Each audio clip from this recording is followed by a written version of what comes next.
Bismillahirrahmanirrahim. Assalamualaikum warahmatullahi wabarakatuh. Alhamdulillah, nahmaduhu wa nasta'inuhu wa nastaghfiruh. Wa na'udzu billah min syururi anfusina wa sayyiati a'malina. May yahdihillahu fala mudhillalah wa may yudlil fala hadiyalah. Asyhadu an la ilaha illallah wahdahu la syarikalah. Wa asyhadu anna Muhammadan abduhu wa rasuluhu la nabiyya ba'dah. Allahumma salli wa sallim wa barik ala sayyidina wa habibina wa maulana Muhammadin wa ala alihi wa ashabihi ajma'in. Rabbi syrah li sadri wa yassir li amri wa hlul 'uqdatam min lisani yafqahuna qawli. Teman-teman sekalian,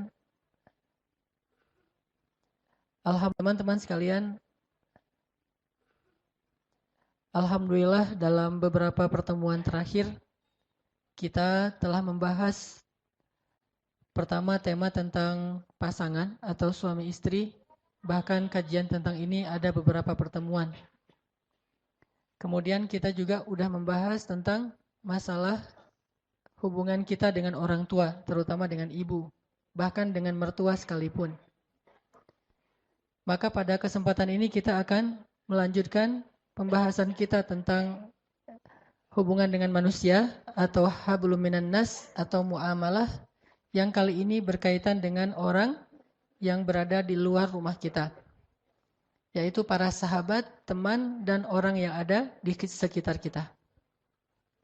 Hari ini kita akan membahas tentang salah satu sifat, bahkan kalau kata ulama bukan cuma sifat, tetapi karakteristik. Bahkan kalau kata ulama bukan cuma sifat, tetapi karakteristik. Bedanya sifat dengan karakteristik, kalau sifat dimiliki oleh kita dan orang lain. Sedangkan kalau karakteristik, kata ulama, itulah yang menjadikan kita khas ketimbang orang lain. Itulah yang membedakan kita dengan orang lain.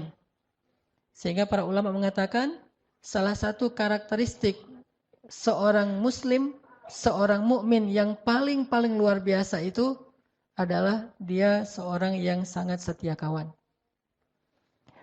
Istilah setia kawan ini saya coba ijtihad, saya coba terjemahkan dari istilah yang sebenarnya dalam bahasa Arab itu disebut dengan istilah al-ithar.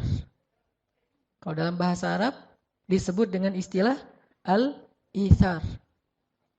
Dalam bahasa Arab itu ada dua, ada ithar, ada atharah. Nah, kita akan membahas tentang salah satu karakteristik seorang muslim atau seorang yang mengaku mukmin adalah ithar.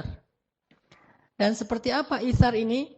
Kalau kita bahas bahwa setia kawan, bukan hanya muslim yang punya sifat setia kawan. Dan istilah setia kawan ini bukan hanya dimiliki oleh orang-orang yang mengaku beriman. Bahkan orang yang tidak beriman kepada Allah pun kadang lebih setia kawan dari orang yang mengaku beriman. Lalu bagaimana kita akan menunjukkan kalimat dari hadis Nabi, innama bu'ithtu, sesungguhnya aku diutus hanya liutammima makarimal akhlak, untuk menyempurnakan, untuk mengutuhkan akhlak-akhlak yang mulia. Sehingga dulu saya pernah menyampaikan bahwa yang memiliki akhlak mulia itu bukan cuma muslim, non-muslim juga mereka punya akhlak yang mulia. Mereka juga belajar tentang kemuliaan akhlak. Tetapi Islam, kata Nabi, liutammim akhlak. Tetapi Islam, kata Nabi, liutammim. Dia mutammimal akhlak. Mutammima makarimal akhlak. Dia menyempurnakan semua akhlak-akhlak yang indah. Semua akhlak-akhlak yang baik yang dimiliki oleh sekian banyak manusia. Kaum muslimin menyempurnakan. Artinya, kalau kita membicarakan tentang sifat jujur, maka semua orang belajar tentang jujur. Tetapi yang paling sempurna kejujurannya itu harusnya seorang muslim. Kita bicara tentang sifat sabar. Banyak orang yang memiliki sifat sabar. Tetapi harusnya muslim itulah yang paling sempurna kesabarannya. Kita bicara tentang sifat setia kawan. Banyak orang yang punya sifat setia kawan. Bahkan orang yang dalam bahasa poster itu mungkin masa bejat dulu. Dalam keadaan masih bejat, kita jauh dari masjid, kita nggak pernah sholat, kita nggak taat sama orang tua, tapi kita punya sifat setia kawan kepada teman-teman kita itu luar biasa. Teman-teman kita itu luar biasa. Harusnya orang yang sudah datang ke masjid, yang sudah mengaku berhijrah, yang sedang belajar Al-Quran dan Sunnah, dia punya sifat setia kawan yang lebih sempurna daripada mereka yang menurut sebagian orang disebut orang yang belum berhijrah. Jadi kalau kita mengaku sudah berhijrah, kalau kita mengaku sedang memperbaiki diri dan sudah sering ikut taklim, tetapi kita tidak lebih setia kawan daripada mereka yang jarang ikut taklim atau yang belum pernah datang ke masjid, berarti kita belum memiliki karakteristik seorang muslim sehingga tidak sah disebut sebagai muslim sejati. Apa bedanya kita dengan mereka? Bahkan mungkin mereka lebih baik daripada kita. Ada satu orang namanya si A misalnya. Dia punya 2 orang teman. Teman yang pertama si B, ini orang yang sudah hijrah, rajin ke masjid, sholat berjamaah, ikut taklim. Ini si B. Temannya yang satu lagi si A. A ini membutuhkan pertolongan atau dia sakit atau dia butuh apapun dalam keadaan sedang diuji dengan satu musibah, maka lihatlah siapa yang pertama datang untuk menolong si A. Kalau yang pertama datang adalah si B, harusnya demikian karena dia yang sudah berhijrah, dia yang sudah belajar. Tetapi alangkah memalukannya, alangkah sedihnya jika yang pertama datang kepada si A ini adalah orang yang gak pernah berhijrah, gak pernah ke masjid, ke taklim, yaitu si C. Sekarang kira-kira kita punya teman nih yang sering punya masalah, yang sering kadang-kadang diuji dengan musibah. Dia punya teman, salah satunya kita yang sudah rajin ke masjid, yang sudah sholat berjamaah di masjid. Dan dia juga punya teman-teman yang lain yang gak pernah ke masjid, yang seringnya ke tempat-tempat maksiat. Coba tanya pada diri kita masing-masing. Kalau teman kita ini butuh sesuatu, apakah kita lebih dulu datang kepada dia atau teman kita yang kita sebut ahli maksiat lebih dulu datang dia atau teman kita yang kita sebut ahli maksiat lebih dulu datang pada dia? Ini adalah muhasabah yang paling jujur untuk menunjukkan siapa yang paling baik di antara kita dengan orang lain. Yang kita sebut sebagai ahli maksiat dengan ahli ta'lim dan ilmu. Harusnya seorang muslim menunjukkan yang paling awal dalam kebaikan. Bukankah Allah mengatakan wasari'u ila maghfiratin min rabbikum wa jannah fastabiqul khairat was-sabiquna as-sabiqun ulaikal muqarrabun. Mereka yang pertama, mereka yang lebih dulu, mereka yang berlomba-lomba. Di mana semangat perlombaan dalam kebaikan itu seandainya kita mengaku sudah rajin datang ke masjid? Apakah perlombaan kita hanya langkah-langkah menuju rumah Allah? Bukankah kebaikan bukan hanya ada di dalam masjid, tetapi juga kebaikan tersebar di seluruh bumi yang Allah miliki ini? Sehingga harusnya kita merasa harus muhasabah dan merasa malu kepada Allah dan kepada manusia.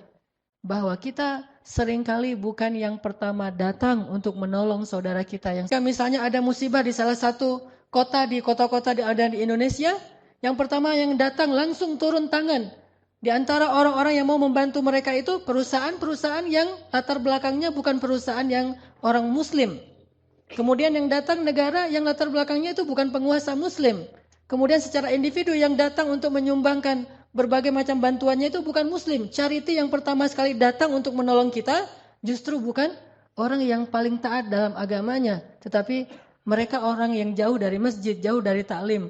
Ini menunjukkan bahwa kita belum benar-benar mengikuti sunnah Nabi SAW. Padahal harusnya kalau kita mengaku ahlus sunnah wal jamaah, kita menjadi orang yang pertama. Liutammima makarimal akhlak. Menjadi yang pertama dalam menunjukkan akhlak-akhlak yang sempurna ini. Baru namanya mutammimul makarimil akhlak.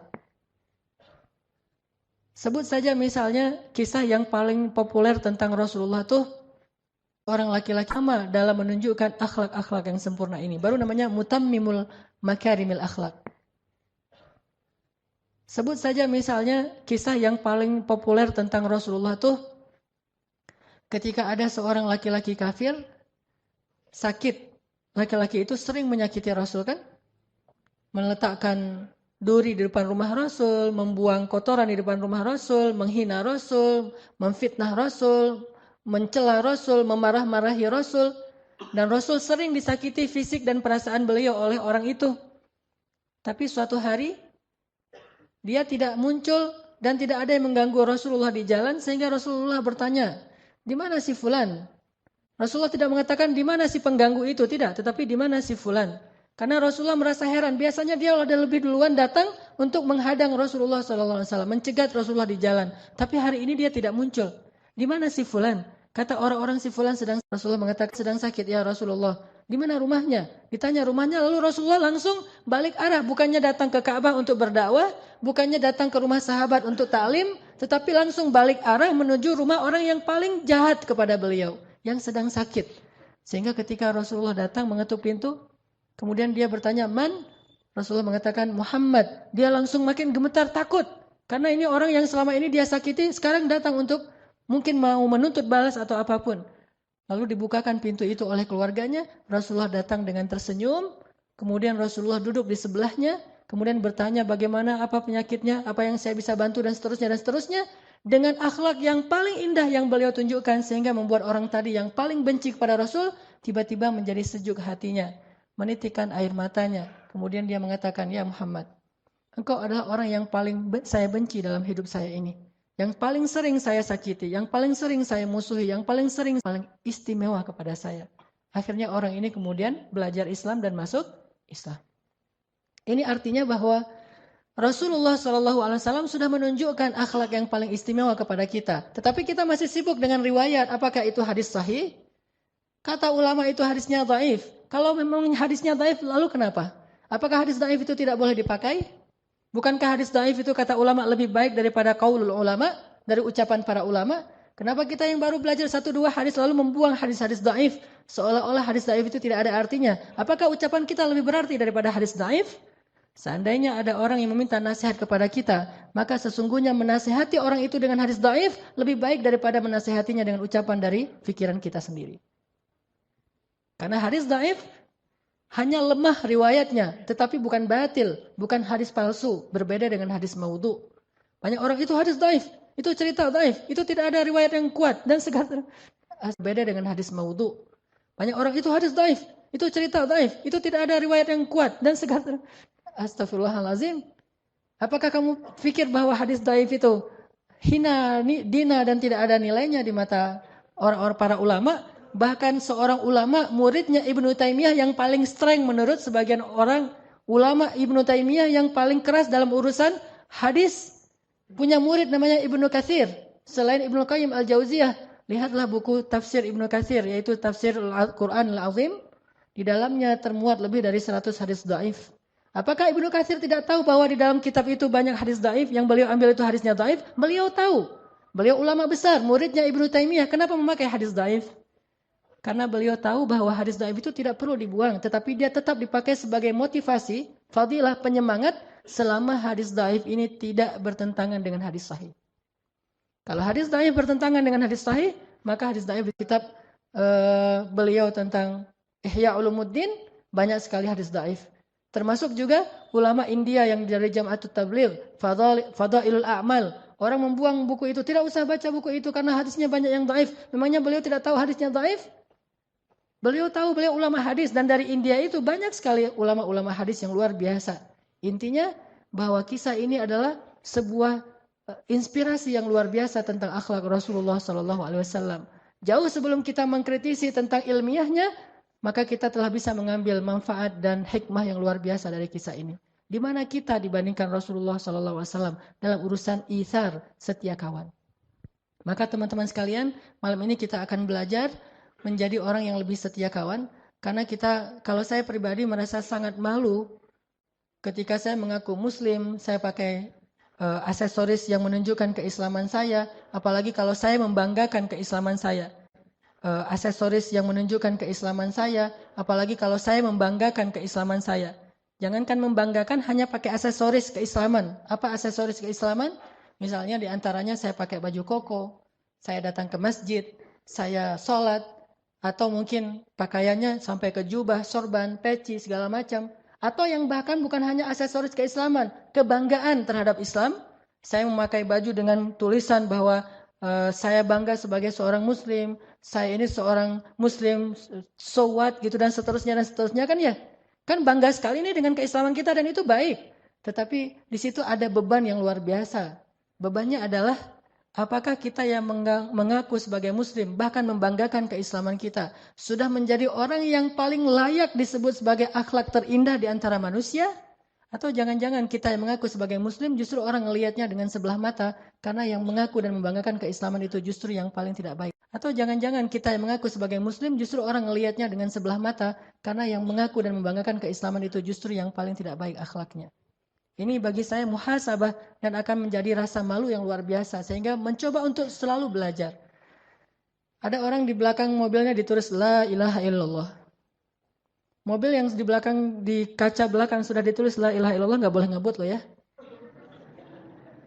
Karena itu bebannya berat. Kalau dia ngebut nggak ada la ilaha illallah, dia tidak membawa kalimat thayyibah dalam akhlak yang khabithah. Tetapi ketika di mobil dia tulis la ilaha illallah, dia tulis misalnya muslim atau apa, dia tulis bahasa-bahasa kebanggaan Islamnya, ini hal yang positif, tidak masalah dengan itu. Kita ingin syiar, tapi syiar itu ada konsekuensinya. Jangan hanya syiar dalam bentuk teks, tetapi ada tanggung jawab yang lebih besar daripada teks itu sendiri, yaitu tanggung jawab akhlak. Karena orang tidak lihat sholat kita. Dan mereka juga tidak akan merasa kagum dengan sholat kita. Mereka akan lihat dan kagum akhlaknya. Lebih baik akhlaknya daripada mereka yang di belakang ditulis mungkin kalimat-kalimat. Misalnya FBI. Mungkin dia ada kalimat tentang benderanya Amerika. Ada benderanya Jepang. Orang bangga dengan bendera yang lain. Atau minimal bendera Indonesia. Kita pakai benderanya Palestina. Benderanya Arab Saudi. La ilaha illallah. Ini berat. Membawa kalimat itu. Makanya kenapa di belakang mobil saya tidak ada la ilaha illallah? Karena saya masih suka ngebut di jalan. Alasan. Setidaknya orang tahu suatu saat saya pernah gini. Ini saya waktu itu pakai sorban. Pakai sorban mau ngajar pakai jubah. Karena lagi-lagi alasannya buru-buru gitu. Ngebut kan. Karena macet. Jalannya tuh udah stuck banget. Akhirnya saya ngambil jalur yang arah berlawanan. Dan dipancing sama angkot sebetulnya. Saya ngikutin angkot aja, jalur yang berlawanan. Pas ngikutin angkot, angkotnya langsung bisa masuk, saya ketinggalan di belakang. Dan kemudian di depan udah ada mobil, angkotnya langsung bisa masuk, saya ketinggalan di belakang. Dan kemudian di depan udah ada mobil yang berlawanan masuk. Dan mobilnya kebetulan mobil mewah. Lalu setelah itu saya buka kaca tuh mau minta maaf kepada dia, dia juga buka kaca, langsung dia teriak di wajah saya dengan kalimat dari kebun. Dan waktu itu mungkin karena dia lihat dari depan ini orang pakai sorban, pakai jubah, tapi kok ngambil jalur orang. Di situ saya merasa sangat malu, bukan marah kepada dia, justru saya menganggap bahwa dia pantas mengatakan itu kepada saya. Harusnya saya membawa aksesoris Islam, pakai sorban, pakai jubah. Belum lagi nanti kalau ada yang kenal itu Ustadz Hanan dan seterusnya. Berarti saya harus lebih baik akhlaknya daripada mereka. Yang saya maksud dengan akhlak ini bukan urusan pribadi, tetapi bagaimana sikap kita kepada orang lain. Itu terbawa. Apalagi kita, misalnya teman-teman udah pada tahu nih, teman-teman komunitasnya kita di sini, ada yang komunitasnya atlet, mungkin para atlet sepak bola, ada komunitasnya yang lain itu udah rajin ke masjid, bahkan bukan hanya tahu dari orang lain, kita sendiri yang kadang-kadang ngomong, saya ngaji di Al-Latif, saya sekarang lagi coba belajar agama dan seterusnya. Disitulah kita sebetulnya sedang diperhatikan oleh mereka. Kalau mereka memperhatikan kita, jangan buru-buru menjudge mereka bahwa mereka itu sedang curiga sama kita, menjelek-jelekan kita. Enggak. Mereka sedang memperhatikan, apakah yang sudah mengaku hijrah ini lebih baik akhlaknya atau tidak. Kalau lebih baik, maka saya akan ikut dia. Kalau yang sudah hijrah ini, yang sudah belajar agama ini lebih mengalah, lebih sabar, lebih mudah memaafkan, lebih lebar senyumnya daripada yang lain, maka saya akan ikut dia. Tetapi kalau yang sudah mengaku berhijrah ini kemudian yang dulunya suka tersenyum sekarang mulai manyun, saya tidak akan ikut dia. Kalau yang dulunya dia orangnya asik, sekarang mulai jaim, saya tidak akan ikut dia. Kalau dulunya orangnya sangat toleran, sekarang orangnya sangat strike gitu, saya tidak akan ikut dia. Ternyata akhlak kita itulah yang akan menarik mereka untuk ikut sama-sama menikmati hidangan Allah di dalam masjid. Fenomenal, tentukan ikut dia. Ternyata akhlak kita itulah yang akan menarik mereka untuk ikut sama-sama menikmati hidangan Allah di dalam masjid. Intinya adalah salah satu yang paling mereka perhatikan itu dan akan membuat mereka takjub itu adalah sifat ithar. Yang tadi saya coba terjemahkan dengan setia kawan. Mari kita coba baca ayat Al-Quran yang sangat fenomenal tentang masalah ithar yang ada di dalam surat Al-Hasyr. Coba kita buka surat 59, surat Al-Hasyr ayat 9. Surat 59 ayat 9.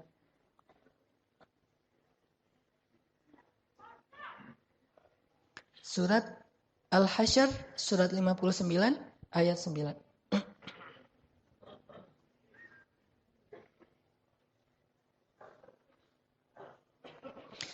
A'udzu billahi minasy syaithanir rajim. الشيطان الرجيم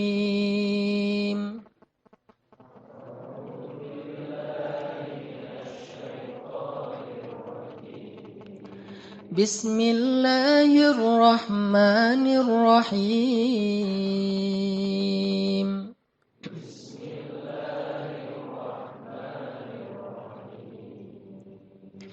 والذين تبوأوا الدار والإيمان من قبلهم يحبون من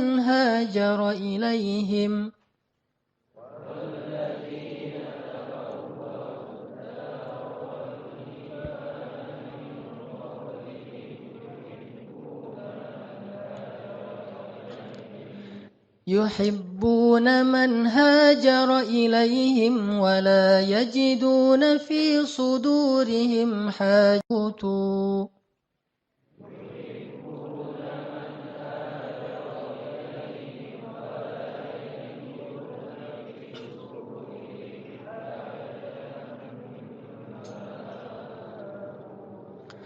ويؤثرون على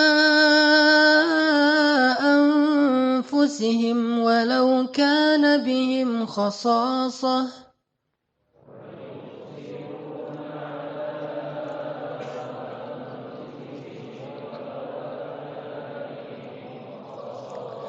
ومن يوق شح نفسه فأولئك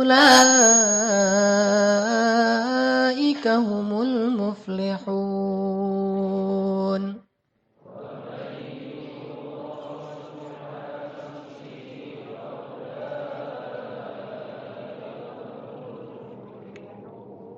tangan kaum muhajirin.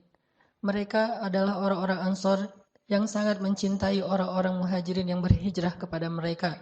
Dan mereka itu tiada menaruh satu keinginan pun dalam hati mereka terhadap apa yang diberikan kepada kaum muhajirin. Dan mereka selalu ithar atau mengutamakan orang-orang muhajirin atas diri mereka sendiri, sekalipun mereka dalam keadaan kesusahan. Dan siapa yang dipelihara dari kekikiran dirinya, mereka itulah orang-orang yang beruntung.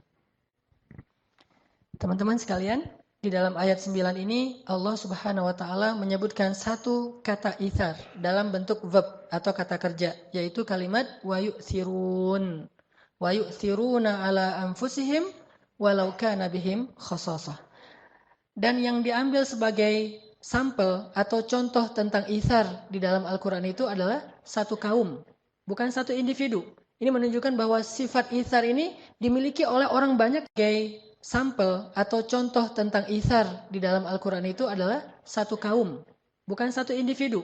Ini menunjukkan bahwa sifat ithar ini dimiliki oleh orang banyak yang luar biasa, yang mereka disebut oleh Allah dengan istilah kaum Ansor, yang terdiri dari suku Aus dan suku Khazraj. Orang-orang Ansor, orang-orang Madinah. Ternyata orang-orang Madinah ini adalah orang-orang yang ahlul ithar, orang yang sangat luar biasa dalam berithar, dalam setia kawan itu luar biasa orang Ansor. Sangat terlihat nanti kisah-kisah itharnya orang Ansor itu, gimana mereka bisa setia kawan, gimana mereka bisa lebih mengutamakan orang muhajirin daripada diri mereka, sampai ke tingkat yang kita tidak bisa mengerti, sampai ke tingkat yang tidak bisa dipercaya oleh akal kita.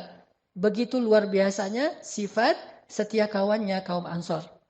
Di antara contoh setia kawannya kaum Ansor misalnya, ketika kaum muhajirin datang ke Madinah, kemudian mereka membutuhkan, Ansor membagikan setengah dari rumah mereka untuk muhajirin, memberikan setengah dari tanah mereka untuk muhajirin. Bahkan ada di antara mereka yang menyerahkan seluruh hartanya untuk kaum muhajirin, dan mereka kemudian tinggal bersama keluarga mereka yang lain. Jadi kalau ada adik kakak berlima nih, maka salah satu di antara yang orang 5 ini menyerahkan seluruh hartanya, kemudian dia numpang tinggal bersama keluarganya yang lain. Saking ithar, saking setia kawannya kepada kaum muhajirin.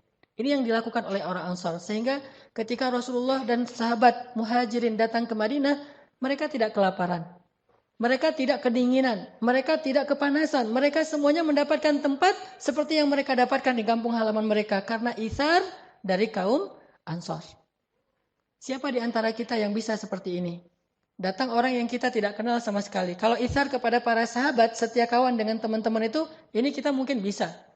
Bahkan ada di antara kita yang mungkin punya pengalaman di masa-masa lalu, Saat kita punya komunitas motor mungkin, atau komunitas hobi yang lain, ketika ada teman kita yang misalnya anak Vespa nih, ada temannya jalan dari Bandung ke Pangandaran, sampai di daerah Pangandaran atau katakanlah misalnya Garut aja atau Tasik gitu, Vespanya mogok. Kemudian dia telepon tengah malam, jam 1 malam dia telepon temannya di Bandung. Bro, Vespa saya mogok gitu. Dan saya sekarang, kamu lagi di mana? Lagi di Tasik, nih mau ke Pangandaran. Mogok udah berapa kali dibenerin nggak bisa hidup, nggak bisa nyala. Saya sendiri sekarang di jalan. Oh ya udah, lo tunggu ya di situ ya, bentar lagi gue datang gitu. Akhirnya dia dari Bandung jauh-jauh naik Vespa juga ke Pangandaran. Untung nggak mogok lagi di daerah Ranca Ekek gitu. Jauh-jauh datang ke Pangandaran, ditelepon oleh temannya dalam waktu hitungan menit, dia langsung siap-siap, langsung berangkat ke Pangandaran. Dia nggak pernah berpikir langsung berangkat ke Pangandaran. Dia nggak pernah berpikir, yang efektif mah bukan saya yang datang, saya cari bantuan aja, saya telepon 911 atau apalah istilahnya. Jangan saya yang datang, kan cari efektivitasnya. Bagi mereka bukan efektivitas, tetapi bagaimana menunjukkan setia kawannya. Mungkin kalau mau efektif dia akan telepon saudaranya yang ada di Tasik, tolong bantu teman saya. Itu aja udah setia kawan. Tetapi dia tidak ingin kebaikan ini diambil oleh orang lain. Dia yang harus mengambil kebaikan ini. Sehingga dia datang jauh-jauh dari Bandung ke Tasik, ke Garut, bahkan sampai ke Pangandaran, menyusul temannya yang sedang menunggu di sana dalam keadaan sedang membutuhkan pertolongan. Ini dilakukan oleh orang-orang yang tidak mengenal agama.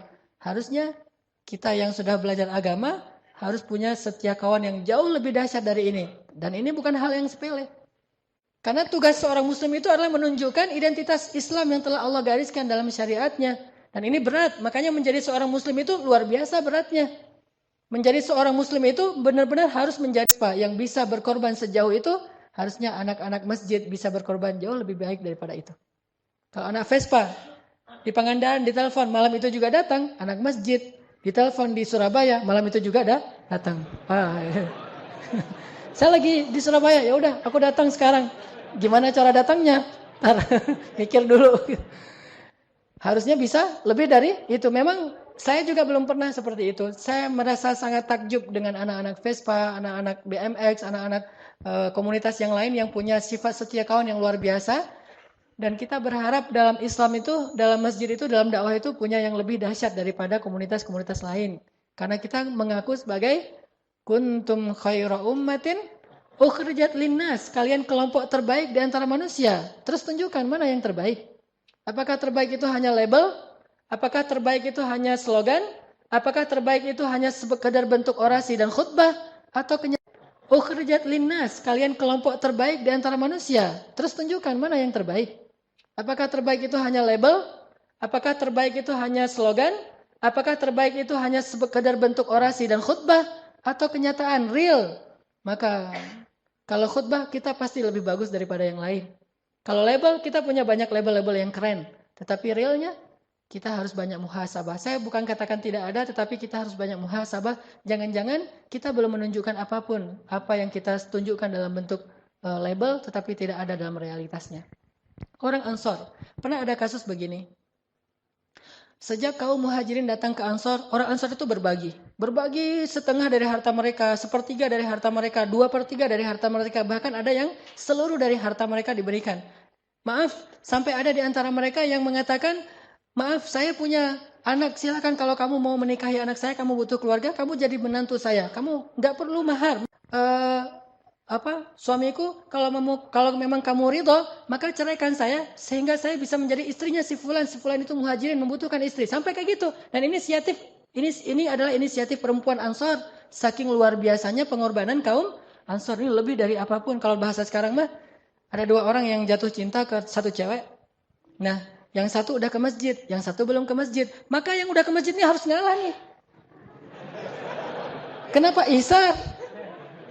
Terus perempuannya di mana? Nah, perempuan misalnya dia agak galau nih memilih yang udah ke masjid, keren sih, hafal Quran, udah mulai menghafal Quran, udah tahsinnya udah bagus, udah di mana-mana ngaji gitu kan ya. Terus yang belum ke masjid, keren juga, cuma dia belum dekat dengan Al-Quran, belum ikut taklim, belum sholat di masjid dan seterusnya. Galau memilihnya nih. Akhirnya supaya si perempuannya nggak galau, maka tunjukkanlah sifat ithar. Datanglah ke teman kita, bro. Yang nggak galau, maka tunjukkanlah sifat ithar. datanglah ke teman kita, bro, boleh bicara heart to heart nggak?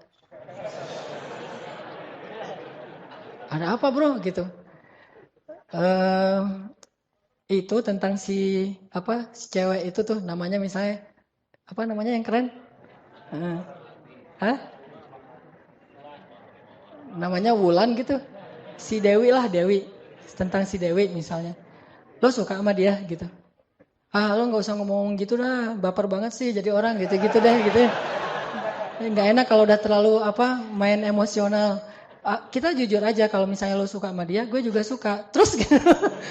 Maksud gue kalau misalnya lo suka sama dia, ya udah kamu aja yang maju. Saya mah apa tuh gitu. Kamu aja yang maju gitu. Kok kamu bisa gitu? Kamu nggak serius ya sama dia? Serius banget. Terus kenapa bukan cuma orang yang pacar doang yang dikasih, sampai istri pun, dan istrinya juga rela banget atas nama bukan cinta lagi bagi mereka yang terpenting. Yang terpenting adalah ithar. Sampai kayak gitu, coba bayangkan. Walaupun ini kasusnya cuma ada satu ya. Jangan bilang semua orang Ansor kayak gitu, enggak juga. Cuma ada satu kasusnya, dan itu agak-agak unik menurut saya dan nggak harus jadi teladan juga sih. Saya nggak rela kalau saya. Kalau saya mah nggak rela. Kalau istri saya ngomong kayak gitu, bunuh diri gitu. Dia bilang, manggilnya misalnya kalau saya manggilnya gak usah disebut lah, pokoknya gitu manggilnya gitu. Manggil gitu.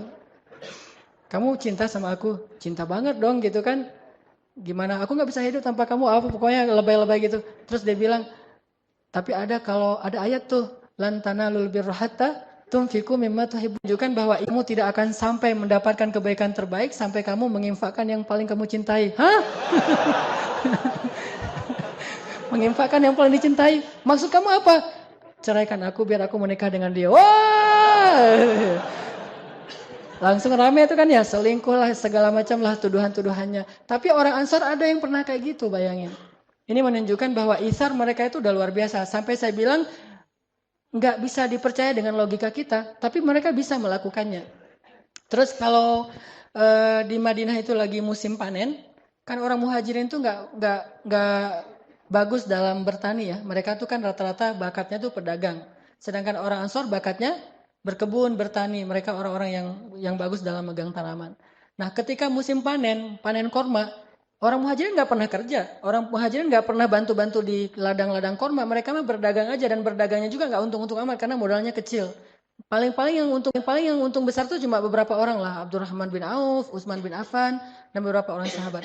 Ketika orang-orang Ansor panen, mereka kumpulkan kurma-kurma yang sangat banyak itu di ladang-ladang mereka. Mereka berkumpul, kemudian mereka memanggil, ya Rasulullah, datanglah ke ladang-ladang kami. Datanglah Rasulullah. Ya Rasulullah. Kata Rasulullah, kenapa kalian belum membagi hasil panen ini? Kata orang-orang Ansor, ya Rasulullah, kami tidak mau membagikan hasil panen ini di antara kami saja. Tetapi kami ingin juga berbagi dengan kaum muhajirin. Ajaklah kaum muhajirin bersama kami ya Rasulullah. Kami ingin berbagi dengan mereka. Diajak orang muhajirin. Sedangkan orang muhajirin ngapain? Mereka di rumah aja, malu, nggak berani keluar. Takutnya ntar kalau keluar kan nggak enak tuh. Orang lagi enak-enakan mau bagi-bagi hasil panen, kita lalu lalang kan dikira, kayaknya dia butuh tuh kan nggak enak tuh. Jadi caper gitu kan. Akhirnya orang muhajirin ya udah di dalam rumah aja tuh, dipanggil sama Rasul, ya muhajirin keluar. Ada apa ya Rasulullah? Orang-orang Ansar mengundang kalian ke ladang-ladang mereka. Datanglah muhajirin, ketika datang orang-orang muhajirin ke ladang-ladang Ansar, orang Ansar mengundang kalian ke ladang-ladang mereka. Datanglah muhajirin, ketika datang orang-orang muhajirin ke ladang-ladang Ansar, orang Ansar menyambut mereka itu seperti orang yang menyambut seseorang yang sangat menguntungkan mereka. Bukan, datang. Bukan gitu. Kayak kita misalnya lagi makan enak nih, kita lihat makanan enak, teringat dengan teman kita. Aduh, kalau makanan enak kayak gini masa saya makannya sendiri? Kita SMS teman kita telepon, mau makan di sini enggak? Saya lagi di sini nih, ayo ke sini aja. Kita ajak teman kita, kan itu hal yang sepele sebetulnya sederhana.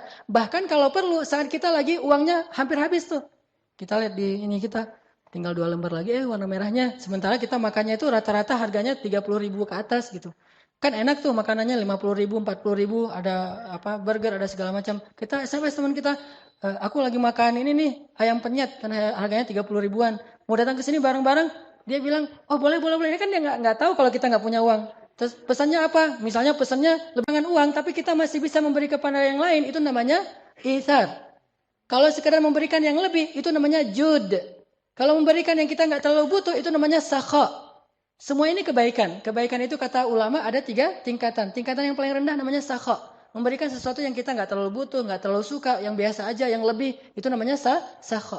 Sedangkan jud, itu memberikan yang kita sukai.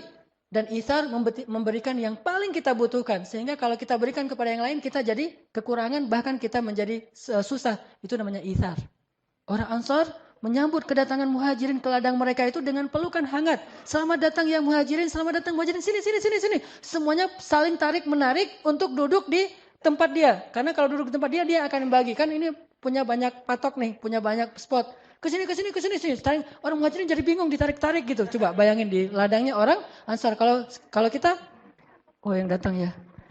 Pura-pura sibuk aja tempat dia. Karena kalau duduk di tempat dia, dia akan membagikan ini punya banyak patok nih, punya banyak spot. Kesini, kesini, kesini, sini. Orang muhajirin jadi bingung ditarik-tarik gitu. Coba bayangin di ladangnya orang Ansar. Kalau kita, oh yang datang ya.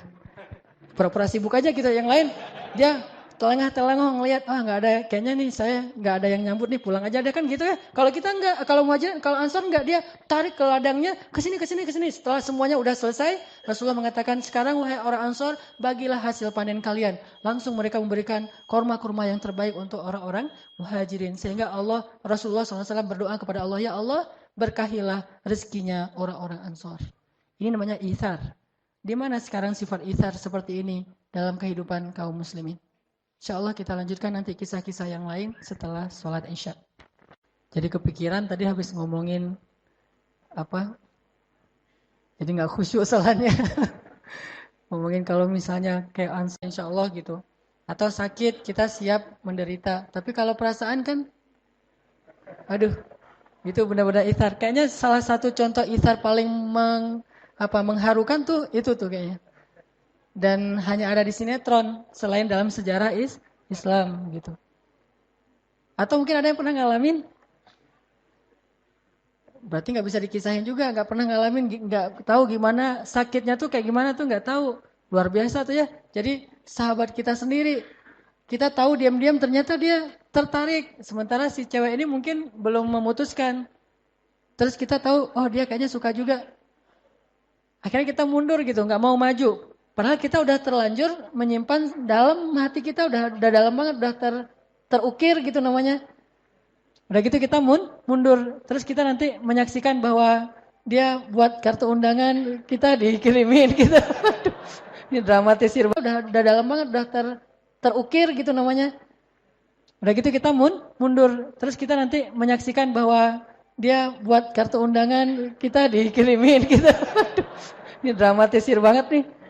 Ya mirip-mirip dengan ketika cinta bertasbih gitu kan. Yang lagu Aceh gitu yang pas lagi di pelaminan. Assalamualaikum warahmatullah. Itu kan kayak baper gitu kan sambil nangis gitu. Cuma saya mah nggak akan nangis juga sih. Alhamdulillah belum pernah ngalamin. Pernah nggak ya? Ya kalau misalnya yang pernah ngalamin, itu ithar banget tuh. Kalau bisa ithar sejauh itu, insya Allah tuh orang baik insya Allah. Berarti dia kalau udah hijrah, udah belajar Islam, mudah-mudahan bisa jadi salah satu sampel atau ikonnya akhlak gitu ya.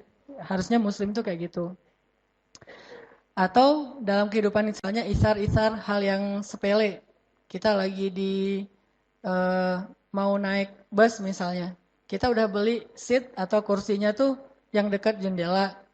Pas kita datang terus tiba-tiba ada orang duluan, biasalah lebih senang di dekat jendela. Kita datang kita lihat nomor kursinya benar, itu punya kita yang di sebelah situ, dia di sebelah sini. Tapi kita bilang, Mas nomornya berapa gitu?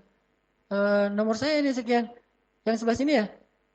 Oh iya yang sebelah sini. Udah tapi nggak apa-apa, udah duduk aja di situ. Nah itu kan ithar hal sepele. Walaupun akhirnya nanti kita nggak bisa tidur mungkin karena terbiasa dekat jendela. Atau kalau yang lebih ini lagi, pas saya di pesawat tuh bawa jamaah umroh, karena pembimbing kan harus isar. Itu nasib pembimbing tuh, harus isar. Pas bawa jamaah umroh, di pesawat itu seatnya itu diacak. Jadi ada yang sekeluarga tapi satu di depan, satu di belakang dan seterusnya. Paling belakang dulu, tunggu sampai jamaah senyaman mungkin memilih kursi yang mereka dekat dengan pasangannya, dengan keluarganya. Kadang-kadang kursi saya, Ustadz duduknya di mana? Di sini. Boleh nggak Ustadz ditukar? Oh boleh banget, boleh banget, boleh banget. Terus saja ganti lagi, pindah ke depan. Ustadz, ini anak saya di sebelah sana, boleh nggak di sini? Oh ya boleh Bu. Saya pindah lagi sampai 5 kali pindah. Akhirnya saya ke paling belakang. Nah ini hal-hal yang sepele kayak gitu bisa jadi salah satu contoh-contoh itsar dalam kehidupan kita. Atau termasuk dalam masjid kayak gini, misalnya kita udah selesai sholat, kita nggak sholat sunnah dulu karena pengen yang lainnya biar bisa sholat. Itu terjadi loh di Mekah, Madinah tuh harusnya kayak gitu itsar. Tapi orang udah beribadah di Mekah, Madinah malah nggak bisa itsar. Misalnya di Raudhah gitu. Di Raudhah itu kan tempat yang mustajabah doa tuh di Masjid Nabawi. Orang sholat di situ tuh lama-lamaan, doanya tuh panjang banget. Perasaan di Indonesia nggak gitu-gitu amat, tapi sampai di sana tuh gitu amat. Panjang banget doanya tuh. Udah gitu kalau orang Indonesia kan berpersepsinya doanya tuh. Udah gitu kalau orang Indonesia kan berpersepsinya doa itu harus duduk ya. Nggak bisa sambil jalan apa atau sekedar berdiri aja nggak bisa, harus duduk. Jadi dia duduk bersila udah nyaman banget gitu, naruh barangnya depan belakang kanan kiri, doa ya Allah panjang banget. Di belakang tuh orang-orang Arab bilang ya Ammi ya Allah ya Allah ya Ammi ya haji haji haji gitu. Mereka karena nggak ngerti bahasa Arab bagus juga sih jadi cuek gitu. Terus aja berdoa. Nah ini namanya itsar, hal-hal yang sepele kayak gini. Kalau dalam kehidupan kita yang lebih ekstrim lagi mungkin apa? Yang tadi ada saya pernah lihat di internet di YouTube tuh ada liputan tentang seorang anak di Australia, Muslim. Jadi dia dapat penghargaan dari pemerintah Australia sebagai salah satu contoh anak yang berkorban untuk kakaknya. Anak ini sekitar 8-9 tahun, kakaknya 12 tahun. Anak yang berkorban untuk kakaknya. Anak ini sekitar 8-9 tahun, kakaknya 12 tahun. Tenggelam di salah satu pantai di laut. Tenggelam, dua-duanya nggak bisa berenang. Tapi pas ngelihat kakaknya lagi tenggelam, nggak bisa berenang. Akhirnya dia nolongin kakaknya. Nolongin kakaknya, sambil dia tarik kakaknya dan dia udah kelep juga, dia udah minum banyak air, terus sampai bisa membawa kakaknya ke pantai dan dia sampai lemes dan pingsan. Diambil sama lifeguard, kemudian dibawa ke ambulan dan di perjalanan dia meninggal dunia. Sehingga langsung dikasih banyak penghargaan, orang banyak yang menangis untuk dia. Nah ini itsar, rela mati demi orang lain. Kadang kita ngerasain kayak gitu. Kayak misalnya kita lagi bareng-bareng berenang di UPI misalnya, yang 5 meter tuh kan ya. Nah ada teman kita yang ternyata terlalu pede mungkin berenangnya, main nyemplung aja deh, kira 1,5 meter. Pas dia masuk ke situ kok dalam banget masuknya. Datanglah kita, ceng-ceng gitu kan. Terus kita keluarganya selamatin orang, diinjak-injak apa, ditekan-tekan sama dia, udah aja kita mungkin minum banyak air sampai kita akhirnya kenyang gitu dan pingsan karena kenyang. Nah ini itsar. Tapi nggak tahu nih, ada nggak orang yang mau melakukan sejauh ini? Kalau ada yang bisa melakukan sejauh itu minimal untuk keluarganya, itu berarti menunjukkan bahwa dia udah punya semangat itsar yang luar biasa. Intinya, itsar memberikan sesuatu yang paling kita butuhkan, walaupun sedikit. Sampai Nabi bilang apa tentang itsar? Rubba dirhamin sabaqa alfa dirham. Bisa jadi 1 dirham itu lebih Allah sukai daripada 1.000 dirham, kata Nabi. Kenapa bisa jadi 1 dirham lebih Allah sukai daripada 1.000 dirham? Karena 1.000 dirham ini diberikan oleh orang kaya. Sedangkan 1 dirham ini diberikan oleh orang yang sangat-sangat membutuhkan 1 dirhamnya. Jadi bisa jadi 1 dirham ini nilainya lebih besar di mata Allah daripada 1.000 dirham. Apa bedanya? Bukan angkanya, tapi itsar dan jud. Dirham. Apa bedanya? Bukan angkanya, tapi itsar dan jud. Kalau 1.000 dirham itu jud. Memberikan sesuatu yang dia juga sebetulnya punya lebih gitu. Tapi kalau itsar, memberikan satu-satunya yang dia punya dan kalau dia berikan ke orang lain dia akan susah. Itulah itsar. Sehingga ada kisah seorang ulama di zaman tabi'in.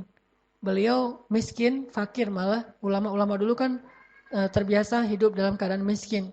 Sehingga keluarganya juga udah ridho dengan keadaan kayak gitu, sibuk dengan ilmu. Nah, beberapa hari keluarganya nggak makan. Dan beliau juga nggak tahu harus bekerja apa. Sementara beliau mengajarkan ilmu kepada orang lain, nggak pernah dibayar. Ini ujian juga buat saya.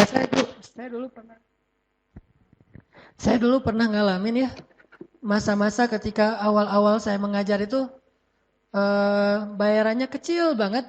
Dan saya tidak mempermasalahkan itu, sampai akhirnya Allah menguji keikhlasan saya.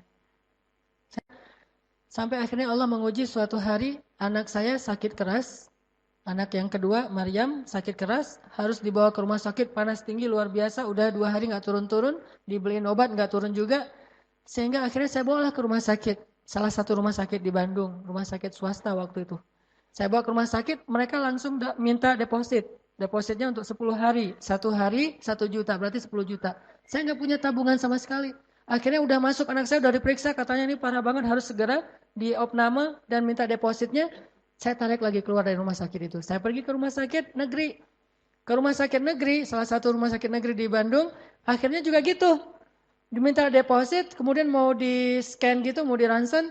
Cuma minta uang dulu dan saya nggak punya. Akhirnya keluar lagi dari rumah sakit, saya bawa pulang ke rumah itu. Dalam keadaan saya waktu itu menangis karena sedih nggak bisa membawa anak saya berobat dan nggak punya uang. Di situ mulai diuji tuh. Diuji banget. Muncullah pikiran-pikiran yang nggak tahu nih negatif atau wajar. Ah, saya selama ini ngajar ikhlas-ikhlas, tapi giliran saya butuh nggak ada yang bisa nolong. Kan teruji tuh. Nah disitulah akhirnya mulai diuji antara pilihan. Kalau gitu memilih nggak nih mana yang mahal infaknya, mana yang kecil, atau yang kayak gini dikasih istilahnya mungkin ada angkanya segala macam. Saat itulah ujian paling berat. Dan para sahabat atau cerita ulama tadi pernah seperti yang saya alamin. Anaknya sakit, keluarganya nggak makan sekian hari. Akhirnya dia cari pekerjaan. Ketika dia udah bekerja di pasar itu mengangkut jadi kuli pasar gitu, dia dapat untuk bisa beli roti cuma satu roti doang tuh, saking murahnya dibayar. Dan itu pun pasarnya pasar yang jauh yang nggak ada yang kenal dengan dia. Soalnya kalau di pasar ini orang kenal nanti disedekahin nggak enak. Dia pergi ke pasar yang jauh. Bekerja dapat beli satu roti. Pas dia pulang dari perjalanan dari pasar ke rumahnya, dia udah bahagia nih anak saya bentar lagi bisa makan, keluarga bisa makan. Saya ketemu dengan seorang yang jauh yang nggak ada yang kenal dengan dia. Soalnya kalau di pasar ini orang kenal nanti disedekahin nggak enak. Dia pergi ke pasar yang jauh. Bekerja dapat beli satu roti. Pas dia pulang dari perjalanan dari pasar ke rumahnya, dia udah bahagia nih anak saya bentar lagi bisa makan, keluarga bisa makan, saya bisa makan. Tiba-tiba di tengah jalan dia bertemu dengan seorang ibu dengan 3 orang putrinya, semuanya dalam keadaan kelaparan. Kata ibu ini, Pak, boleh saya minta tolong? Saya belum makan, udah berapa hari. Anak-anak saya juga kasihan belum pada makan. Ini mulai ujian nih dalam hati si laki-laki ini, ulama ini. Kemudian akhirnya setelah dia timbang-timbang, dia kasihlah setengah dari rotinya kepada ibu tadi dan setengah lagi dibawa pulang. Ketika dibawa pulang, anak-anaknya semuanya, namanya setengah roti untuk anak-anaknya yang banyak, habis semuanya dan dia nggak makan. Habis kerja jadi kuli pasar, nggak makan, setengah dikasih jatahnya untuk orang lain, setengah lagi untuk keluarga. Setelah itu tiba-tiba datanglah seseorang ke rumahnya mengetuk pintu. Assalamualaikum, waalaikumsalam. Ya, mendapatkan sekitar 100 dinar. 1 dinar sekarang harganya sekitar 2,5 juta. 250 juta ithar. Orang yang rela memberikan yang paling dia butuhkan dalam keadaan sangat lapar. Dan bayangkan itu jangan sekarang. Sekarang mungkin kita nggak terlalu lapar nih. Coba bayangin pas lapar-laparnya, nggak punya apa-apa, terus teman kita datang minta pinjam uang, kita kasih. Itu benar-benar ujian ithar. Dan seorang muslim harusnya mampu melakukan hal yang seperti itu. Yu'thiruna ala anfusihim walau kana bihim khasasah. Dikasih ke orang lain walaupun dia butuh banget. Atau ada mungkin kisah yang agak-agak yang tadi yang agak-agak ngebaper tuh. Kita mau nikah, udah ada modalnya nih. Tiba-tiba ada teman kita butuh modal juga untuk usaha atau mungkin sakit atau keluarga kita yang butuh. Terus kita mikir kan, ini saya nabung sekian tahun biar bisa nikah. Sekarang pas saya udah dapat calonnya dan saya udah punya modal untuk mahar dan acaranya, tiba-tiba ada keluarga yang sakit, yang butuh. Terus kita mikir kan, ini saya nabung sekian tahun biar bisa nikah. Sekarang pas saya udah dapat calonnya dan saya udah punya modal untuk mahar dan acaranya, tiba-tiba ada keluarga yang sakit dan dia butuh pertolongan saya. Kalau saya kasih ke dia, berarti saya ditunda pernikahannya. Kalau saya nikah, berarti saya harus menolak dia dengan walaupun rasa berat hati. Ini ada satu kalimat yang menurut saya, kalimat yang tertuang begitu aja ketika saya membayangkan. Apa kalimatnya? Menangis setelah berkorban itu jauh lebih mengharukan daripada menangis karena penyesalan. Menangis setelah berkorban jauh lebih mengharukan daripada menangisi kesalahan. Jadi kalau kita bisa berkorban kemudian kita menangis karenanya, terharu gitu, maka itu jauh lebih mengharukan daripada menangis karena kesalahan yang kita buat. Jadi lebih baik kita berkorban untuk orang lain daripada kita berbuat kesalahan. Sehingga nanti kalau kita menangisi kesalahan kita yang sekarang, itu nggak keren. Lebih keren kita menangisi pengorbanan kita walaupun kita nggak dapat untung. Namanya juga pengorbanan. Itu menurut saya lebih mengharukan. Kita melihat anak-anak kita tertawa, tersenyum bahagia, tanpa mereka tahu bahwa sebetulnya kita dalam keadaan sedang irit nih. Tapi kita kasih kepada mereka apa yang mereka butuhkan. Itu bisa mengharukan banget menangisnya. Kepada pasangan kita, kepada teman kita. Dalam keadaan sangat irit. Kita untuk, misalnya sendal kita tuh udah sobek misalnya, bahkan udah berlubang gitu sendal kita atau sepatu kita. Kita nggak beli sepatu baru atau kita punya ransel kita tuh udah sobek-sobek. Kita nggak beli ransel demi untuk bisa beli baju anak kita, bahkan bukan baju yang penting-penting amat, baju baru biasa. Atau untuk istri kita dia lagi jalan ngelihat ada jubah yang bagus, kita beliin untuk pasangan kita. Itu jauh lebih keren. Dan itu adalah isar, belajar dari kita dibandingkan dengan para sahabat dulu. Atau nggak usah jauh-jauh para sahabat di antara kita. Orang-orang yang belum berhijrah, orang-orang yang jauh dari masjid, yang mereka bisa isar habis-habisan kepada temannya. Teman-teman yang dirahmati Allah Subhanahu wa taala, ada lagi kisah isarnya para sahabat yang saya pernah baca.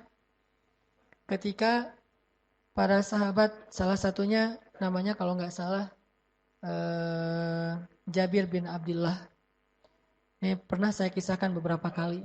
Saat Rasulullah SAW dengan para sahabat sedang menggali parit Khandak dan mereka kelaparan banget, banyak yang akhirnya gara-gara ngangkat batu tuh jatuh loh. Saking kelaparannya menggali parit Khandak, saking kelaparan dan susahnya ngangkat batu tuh sampai dia jatuh dan tertimpa batu. Saking lemahnya. Tapi mereka terus bekerja, siang malam makannya cuma 1 butir kurma sama minum air. Akhirnya Jabir bin Abdullah merasa kasihan kepada Rasul yang ngelihat saking lemahnya. Tapi mereka terus bekerja. Siang malam makannya cuma 1 butir kurma sama minum air. Akhirnya Jabir bin Abdullah merasa kasihan kepada Rasul. Yang ngelihat Rasulullah itu susah banget. Dia pulang ke rumah, dia tanya kepada istrinya, istriku ada apa di rumah kita yang bisa kita berikan kepada Rasulullah sebagai makanan. Kata istrinya, nggak punya apa-apa. Kita juga orang miskin. Satu-satunya yang kita punya itu cuma seekor domba yang masih kecil banget. Yang baru berukuran yang sangat kecil, baru lahir. Sama satu kalau bahasa sekarang mungkin 1 kilogram gandum yang bisa dibuat untuk beberapa potong roti. Cuma itu yang kita punya di rumah. Kata Jabir, ya sudah kalau gitu kamu tolong buatkan roti biar saya potong dombanya. Disiapkanlah daging domba, kecil banget dombanya, mungkin hampir seukuran ayam gitu, hampir seukuran kucing, kecil gitu. Domba yang baru lahir. Cuma satu-satunya yang dimiliki segitu tuh. Kalau dalam bahasa, kata Jabir, ya Rasulullah, saya sudah mempersiapkan jamuan makan malam. Kalau Rasulullah selesai bekerja nanti, datanglah ke rumah saya untuk makan malam bersama. Saya siapkan jamuannya. Rasulullah bahagia banget kan? Bayangin, yang ngundang itu orang miskin loh. Dan Rasulullah udah curiga, pasti makanannya cuma segitu-gitu aja. Namanya juga Jabir. Siapa yang gak kenal Jabir dengan kemiskinannya? Sehingga kalau yang ngundang itu Jabir, paling ya gitu-gitu aja lah makanannya. Rasulullah tahu itu. Tapi Rasulullah saking bahagianya diundang walaupun cuma sederhana makanannya dan tahu cukupnya paling banyak untuk 3 orang. Dan Jabir udah mengatakan cuma untuk 3 orang ya Rasul. Rasulullah langsung berdiri mengatakan, wahai para sahabat, yang jumlahnya berapa? 1000 orang. Wahai para sahabat, Jabir ngundang kita makan di rumahnya. Wallahu Akbar gitu semuanya. Bayangin. Jatah makan 3 orang diundang kepada 1000 orang. Rasulullah tuh nekat juga ya. Ya sahabat. Dan itu 1000 orang tuh lapar semua loh. Diundang kepada 1000 orang. Rasulullah tuh nekat juga ya. Ya sahabat. Dan itu 1000 orang tuh lapar semua loh. Lapar semua berhari-hari gak makan. Jabir mengundang kita untuk makan di rumahnya. Semuanya bertakbir Allah Akbar, Masya Allah, Jabir apa? Jabirnya pucat, langsung lari tuh. Lari nemuin istrinya. Wah istriku gawat. Kata istrinya, kenapa? Ternyata yang akan datang itu bukan cuma 3 orang sahabat, tapi ada ratusan bahkan 1000 orang. Kata istrinya dengan tenang, siapa yang mengundang mereka? Engkau atau Rasulullah? Kata Jabir, Rasulullah, aku cuma mengundang Rasulullah sama 2 orang sahabat. Kata istrinya, kalau Rasulullah yang mengundang, biarkan mereka datang. Allah dan Rasul lebih tahu. Datanglah Rasulullah dengan orang-orang yang beringas semua ini yang datang. Rumah Jabir kecil, nggak muat untuk semua orang. Akhirnya makannya di luar rumah. Lihat di sini, kalau kita misalnya dapat undangan yang kayak gini, cuma untuk satu orang atau mungkin porsinya kecil, tapi kita masih ingat teman kita bahkan rame lagi yang pastinya kita nggak akan dapat jatah mungkin. Jadi hal yang sedikit dibagi rame, saking setia kawannya. Maka Rasulullah ngajak orang yang 1000 dan beliau tahu kalau mereka udah datang mereka lupa bahwa itu Rasulullah, makan aja semuanya. Sering kayak gitu soalnya. Rasulullah dilupain sehingga Rasulullah diam-diam aja nggak makan, yang lain pada makan. Baru nanti setelah mereka kenyang udah pada sendawa gitu, udah gelegean, kalau kata orang Sunda apa? Terap gitu. Jadi udah gelegean, udah terap, baru mereka tanya, loh Rasulullah kok nggak makan? Rasulullah kan sering digituin. Rasulullah bilang, udah biarin aja. Seolah-olah bahwa Rasulullah itu udah kenyang, bahkan ada yang sampai matiin lampu. Nah Rasulullah tahu kondisinya akan kayak gitu resikonya, tapi Rasul tetap ngundang 1000 orang yang lapar-lapar tuh datang ke rumah Jabir. Jabir dengan wajah agak pucat, nih pasti nggak akan cukup nih. Kalau bahasa saya mah, kalau sekarang mungkin enak kalau kayak gitu, tinggal telepon warung Padang kan, apa gitu, udah aja dengan kambing seukuran kucing sama beberapa potong roti. Kata Rasul, tutuplah dengan kain, ditutup. Jadi kayak apa, bejana gitu, kayak talam gitu, ditutup pakai kain. Terus Nabi mengatakan, wahai para sahabat, ambillah sesuka kalian tanpa membuka penutupnya. Jadi ngambilnya dari dalam gitu. Dan Rasulullah nggak mendahulukan dirinya dan Jabir, tetap yang lain dulu. Jabir bagikan pada mereka. 1000 orang, bayangin berapa jam tuh. 1000 orang dibagikan satu bejana, satu talam gitu. Ngambil roti. Ini kayak tulang nih, daging nih. Ambil gitu. Ini kayak tulang, daging. Ambil. Namanya orang Arab, bayangin. Itu orang Arab lapar lah gitu. Orang Arab gak lapar aja. Makanya banyak kan gimana orang Arab yang lapar. Sahabat lapar banget. Pasti makanya banyak banget. Ngambil. Semuanya sampai 1000 orang. Tapi gundukan penutupnya itu masih kayak penuh gitu. Nggak sampai kempes. Dan Jabir mulai curiga kok berat. Semuanya sampai 1000 orang. Tapi gundukan penutupnya itu masih kayak penuh gitu, nggak sampai kempes. Dan Jabir mulai curiga kok beratnya nggak berkurang. Setelah semuanya udah selesai makan, Rasulullah nggak makan. Memperhatikan mereka makan tuh kayak ibu ngasih makan anaknya, kayak gitu Rasulullah ke sahabat. Mereka semuanya lahap, wah lupa sama Rasulullah. Udah selesai semuanya makan, mereka pamit. Dan lupa Rasulullah belum makan. Setelah mereka semuanya pamit, Rasulullah memanggil Jabir dan istrinya, duduklah, sekarang bukakan penutupnya. Pas dibuka, semuanya masih utuh seperti awal. Sama sekali seperti nggak ada yang makan. Jangan-jangan itu kayaknya halusinasi makan itu. Sampai di rumah kok saya masih lapar ya. Nggak, ini mah bukan magician ya. Jadi bukan lihat tatap mata saya. Makanlah gitu. Nggak, ya berkah banget. Jadi pelajarannya bahwa ternyata itsar itu memunculkan keberkahan. Dalam itsar itu Allah berikan rezeki yang luar biasa. Sehingga akhirnya Jabir makan dengan luar biasa semangatnya dan akhirnya kenyang semuanya. Bilal juga pernah digitu, Abu Hurairah juga pernah gitu. Tidur di mihrab, ngeringkuk gitu. Bukan tidur sih, sujud. Tapi nggak menghadap ke kiblat, menghadap ke sana tuh. Sujud di mihrab. Datang sahabat dicolek-colek pakai kaki, ditendang-tendang gitu. Ya Abahir, ya Abahir. Nggak bangun aja gitu. Dikirain oh Abahir lagi tidur. Terus datang lagi sahabat, datanglah Rasulullah, manggil, ya Abahir, ada apa? Langsung Abu Hurairah ngelihat, lapar ya Rasul. Sampai saking laparnya Abu Hurairah, nggak bisa duduk coba. Apalagi berdiri, duduk aja nggak bisa. Jadi harus nahan laparnya itu dengan menekuk badannya supaya perutnya kelipat. Saking lapar tuh kayak gimana tuh laparnya. Tapi orang yang lapar kayak gini, hafal hadisnya tuh ribuan loh. Kita yang kenyang nggak hafal hadis nih.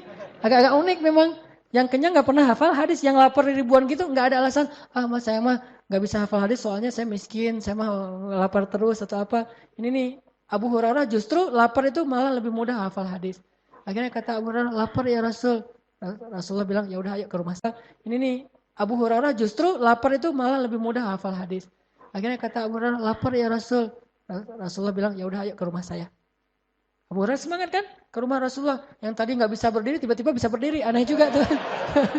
Kalau saya perhatiin hadisnya, loh kok tiba-tiba bisa berdiri ya? Abu Hurairah langsung segar gitu. Ya Rasulullah, datang ke rumah Rasulullah. Rasulullah ngambil susu onta, kan susu onta itu salah satu susu favorit Rasul.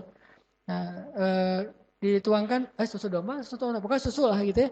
Dituangkan, kemudian kata kata Rasul, ya Abahir, panggillah orang-orang yang dari Bani Sufah, Dar Sufah. Dar Sufah itu lembaga orang-orang miskin di dekat Masjid Nabawi. Orang-orang miskin ngumpul di situ semuanya tuh.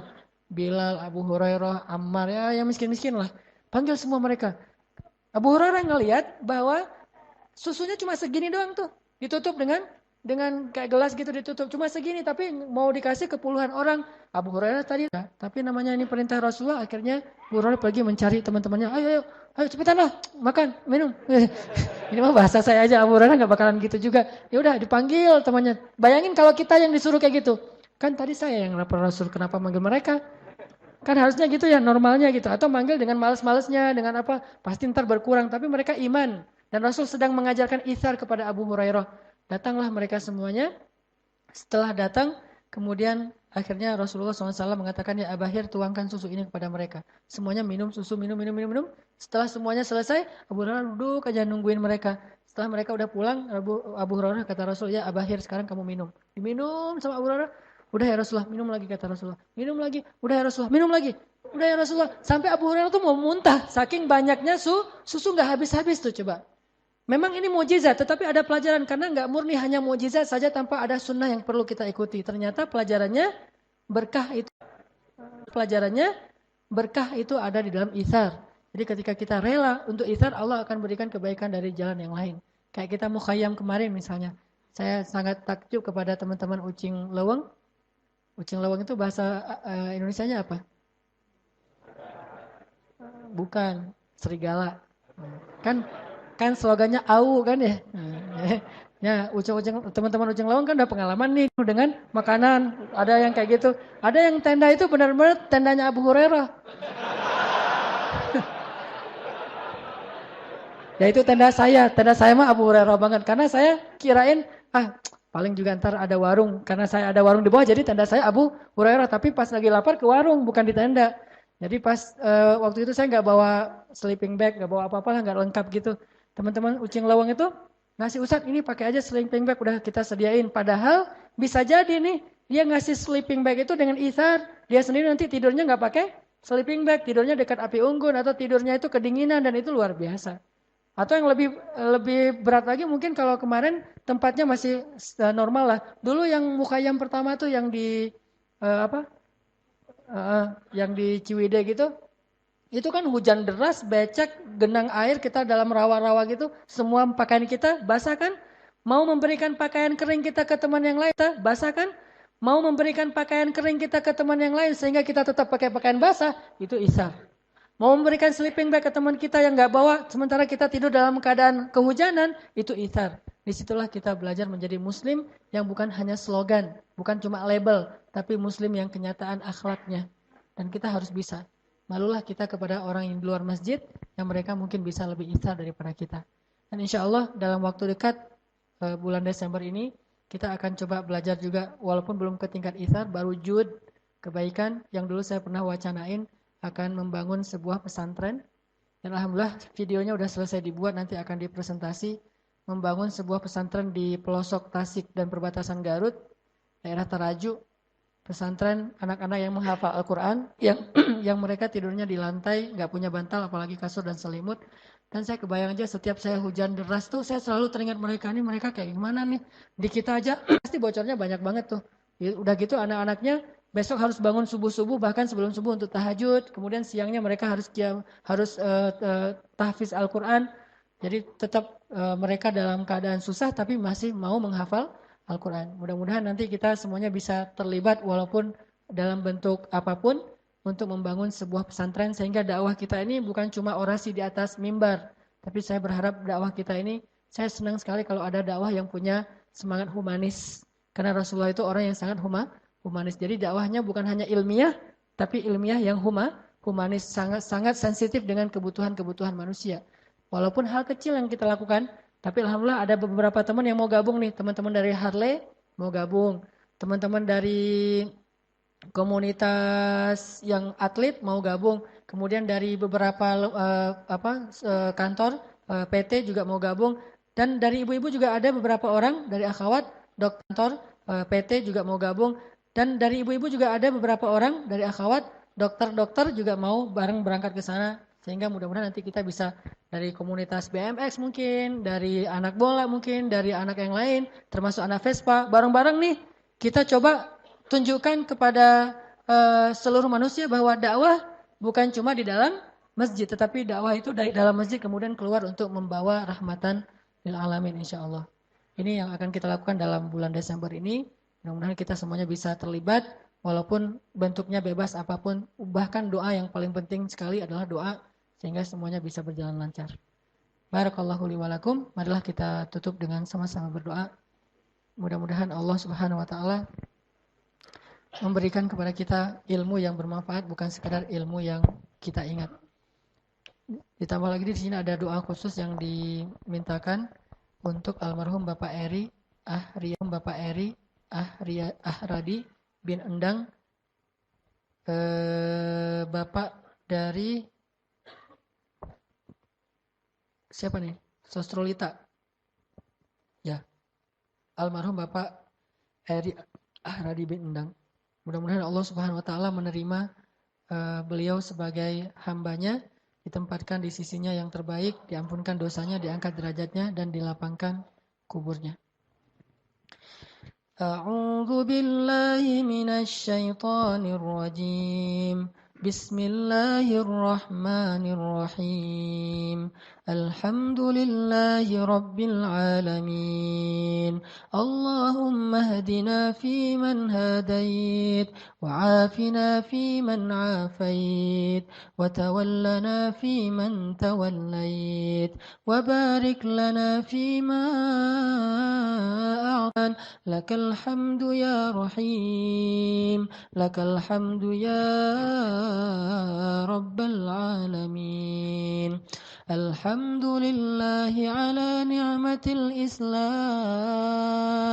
الحمد لله على نعمة الإيمان الحمد لله على نعمة التوبة الحمد لله على نعمة القرآن الحمد لله على نعمة الأخوة الحمد لله على نعمة الهجرة الحمد لله على نعمة العبادة اللهم إنا نسألك حلاوة الإيمان اللهم إنا نسألك رضاك والجنة ونعوذ بك من سخطك والنار اللهم قوة الإيمان اللهم إنا نسألك رضاك والجنة ونعوذ بك من سخطك والنار اللهم اغفر له وارحمه وعافه واعف عنه وأكرم نزله ووسع مدخله واجعل قبره روضة من رياض الجنة ولا تجعل قبره حفرة من حفر النيران اللهم اغفر لنا ولوالدينا وارحمهما كما ربيانا صغارا رب اغفر لي ولوالدي وارحمهما كما ربياني صغيرا يا أرحم الراحمين اغفر لأمهاتنا يا غفار اغفر لأمنا ذتنا يا غفار واغفر للمسلمين يا غفار ربنا اغفر لنا ولإخواننا الذين سبقونا بالإيمان ولا تجعل في قلوبنا غلا للذين آمنوا يا الله يا الله يا الله يا رب العالمين يا الله نسألك رضاك والجنة ونعوذ بك من سخطك والنار يا الله ampunkanlah dosa kami ya Allah. Ampunkanlah kesalahan-kesalahan yang pernah kami lakukan ya Allah. Ampunkanlah maksiat-maksiat yang senantiasa kami ulang-ulang bahkan sampai hari ini. Ampunkanlah kesalahan-kesalahan yang pernah kami lakukan ya Allah. Ampunkanlah maksiat-maksiat yang senantiasa kami ulang-ulang bahkan sampai hari ini ya Allah. Ampunkanlah kelalaian-kelalaian kami ya Allah. Ampunkanlah kesia-siaan hidup kami ya Allah. Maafkanlah segala kealpaan dan kelupaan yang kami kerjakan dalam kehidupan kami ya Allah, yang membuat kami jauh darimu ya Allah. Ampunkanlah dosa-dosa kami ya Allah, dosa ayah dan ibu kami ya Allah, dosa saudara-saudara kami ya Allah, dosa pasangan kami ya Allah, dan dosa keluarga kami ya Allah. Ya Allah ya Arhamar Rahimin, Engkau yang maha lembut, Engkau yang maha penyayang. Dengan Kasih sayang-Mu Engkau telah selamatkan kami dari jurang-jurang api neraka. Engkau hantarkan ke dalam hati kami iman dan hidayah. Engkau hantarkan dalam hati kami rasa cinta untuk duduk di dalam majelis ilmu agama-Mu ya Allah. Engkau jadikan kami rasa cinta ke dalam rumah-Mu ya Allah, sehingga kami lebih ringan melangkahkan kaki kami untuk datang ke masjid-masjid-Mu ya Allah. Majelis ilmu agama-Mu ya Allah. Engkau jadikan kami rasa cinta ke dalam rumah-Mu ya Allah, sehingga kami lebih ringan melangkahkan kaki kami untuk datang ke masjid-masjid-Mu ya Allah. Ya Arhamar Rahimin, di sana di luar sana masih banyak dari sahabat-sahabat kami yang masih enggan untuk masuk ke dalam rumah-rumah-Mu, bukan karena mereka benci kepadamu ya Allah, tetapi karena mereka belum paham ya Allah. Ampunkanlah dosa sahabat-sahabat kami ya Allah, yang mereka masih belum mau datang ke rumah-Mu ya Allah, bukan karena mereka jahat, tetapi mereka belum mengerti ya Allah. Ajarkanlah kepada mereka apa yang Engkau ajarkan kepada Nabi-Mu. Ajarkanlah kepada mereka apa yang Engkau ajarkan kepada para sahabat-Mu. Ajarkanlah kepada mereka apa yang Engkau ajarkan kepada hamba-hamba-Mu yang soleh ya Allah. Ya Allah, berikanlah kebaikan yang kami rasakan saat ini di rumah-Mu kepada sahabat-sahabat kami yang ada di luar sana ya Allah. Ketuklah hati mereka agar mereka mau datang ke masjid-masjid-Mu, agar mereka mau duduk di dalam majelis-majelis ilmu agama-Mu. Maafkanlah kami jika kami tidak sabar terhadap kesalahan-kesalahan yang mereka kerjakan. Jika kami belum sabar untuk mengajak mereka dengan akhlak yang baik, justru mereka menjadi semakin jauh dari rumah-Mu karena ketidaksabaran kami dalam mengajak mereka ya Allah.